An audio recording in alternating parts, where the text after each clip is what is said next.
Guilherme e Ingrid Oliveira Bueno da Silva se conheceram há aproximadamente um mês pela internet. Juntos, eles jogavam uma série de jogos eletrônicos de guerra, ação e tiro. Na última segunda-feira, eles se encontraram e, ao se recusar a executar o ataque, Ingrid foi morta a golpes de faca e espada. Oh, que maravilha! É, isso aí. Agora, bom, partiu. Você lembra o que você fez, filhão? Ou não? Por que você fez isso? Mas por que você fez isso? Porque quis? O caçula Antônio Júnior faria 4 anos no mês que vem. Uma história interrompida pelo próprio irmão, um adolescente de 14 anos. O jovem foi apreendido em flagrante após confessar ter matado a família. Os corpos das vítimas foram encontrados em uma cisterna. Segundo a polícia, todos estavam dormindo no mesmo quarto quando foram baleados pelo adolescente.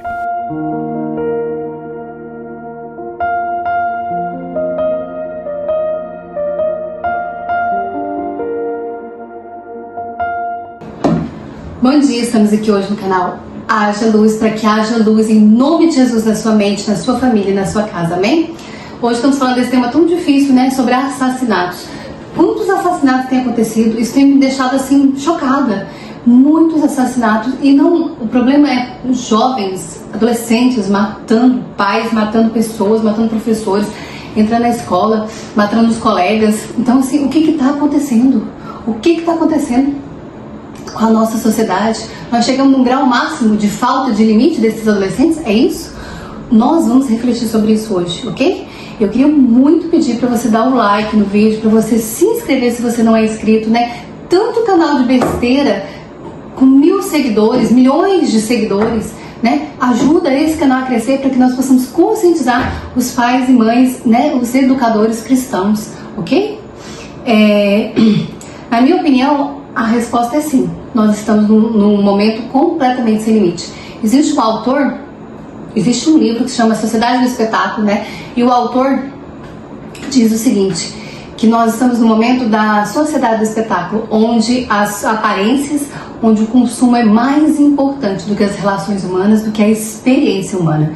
Nós estamos vivendo isso, gente, tanta gente buscando seguidores, curtidores, aparência, quantidade de consumo enorme. O que nós estamos fazendo? Onde nós vamos parar, né? Essa reportagem deixa a gente em choque. Eu fiquei chocada. No próximo vídeo eu vou falar para vocês sobre a questão da influência dos jogos, ok? Porque nesse caso e em outros casos tem também, né, a questão dos jogos, e eu quero focar nisso. Mas hoje eu quero focar nisso. Qual é a responsabilidade? A responsabilidade de quem? É da sociedade? A sociedade interfere na personalidade, influencia esses jovens e aí chega a esse ponto? Os pais são os responsáveis? Deus, o diabo? Quem é responsável? E já vou te responder que, na minha opinião, todos esses têm uma parcela, né, de responsabilidade, mas o principal nós estamos perdendo. Nós estamos perdendo e eu vou explicar. Sociedade. Lá em Provérbios, capítulo 13, versículo 20, diz que quem anda com sábios é sábio, se torna sábio. Quem anda com tolos se torna tolos. Então, sim, a sociedade influencia o meio em que nós vivemos, interfere e influencia. A palavra diz que, né, as más companhias corrompem os bons costumes. Lá em Romanos 12, 21 diz também que não te deixes vencer pelo mal. Então é possível ser vencido pelo mal. Quer dizer, é possível uma pessoa boa ser corrompida. Em Romanos 12, 2 diz que é possível também renovar a vossa mente, né? Então se é possível renovar, é possível também não renová-la. Então, a sociedade interfere na nossa mente, no nosso jeito de pensar, no nosso jeito de agir, mas é possível a gente renovar e a gente não viver nela, né? Nós tivemos grandes homens que viveram em sociedades perversas, por exemplo, Noé, a ponto da sociedade ter sido extinguida, né? Deus causou o dilúvio ali. Nós tivemos Daniel no meio da Babilônia, um país completamente perdido. Nós tivemos José vivendo no meio do Egito, então nós tivemos homens, né, que viveram, nós temos modelos de pessoas que viveram em tempos corrompidos e não se corromperam. Então, a sociedade interfere? Sim, mas é possível eu viver numa sociedade e não me corromper por ela, ok?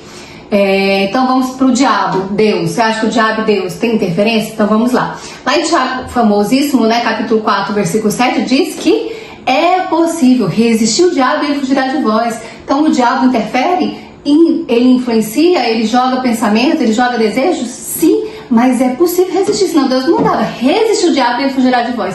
Então é possível resistir o diabo. Lá em 1 Pedro 5,8 diz que sejais sóbrios e vigilantes, porque o inimigo anda ao derredor. Então eu preciso ser sóbrio e vigilante. Então existe uma saída para o inimigo que está ao meu redor. Lá em Efésios 6, versículo 11 diz: ficamos firmes contra as armadilhas do diabo. Então, a armadilha existe? O diabo arma? Sim, mas é possível eu ficar sóbrio. Senão Deus não mandaria. Como Deus não mandava fazer uma coisa que é impossível ser feita, né? É possível eu ficar firme, né? Usar armadura e ficar firme contra as armadilhas do diabo. Então, sim, o diabo interfere, a sociedade interfere, e Deus? Onde entra Deus nisso tudo? Deus permite tudo isso acontecer de ruim com essas pessoas? Deus cria o homem mau? Como que funciona isso?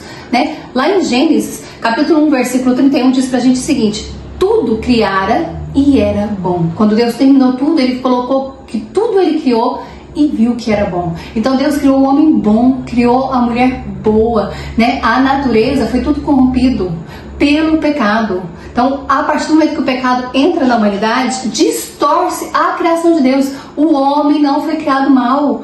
A maldade não estava no homem. O Senhor nos criou perfeitos, bons. Tudo que Deus criou, viu que era bom. Mas aí, infelizmente, veio o pecado, né? E o pecado corrompeu a obra de Deus. E aí sim, o homem passa a ser capaz de maldade, de matar, né? Aí acontece a primeira morte ali.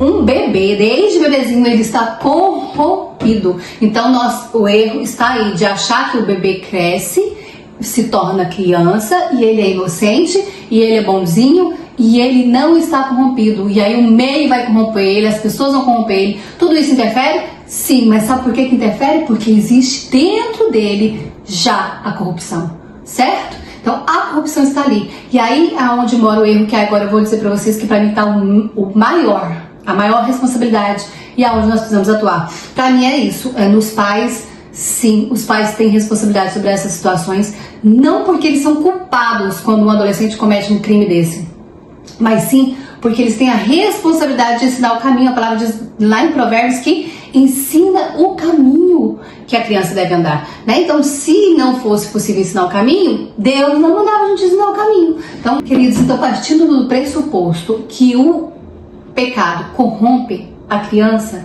Então nós temos que partir de um pressuposto que nós, pais e mães e educadores, vós, nós temos crianças corrompidas. Então para de se enganar e de achar que a criança é boa, de que o adolescente é bom. Não!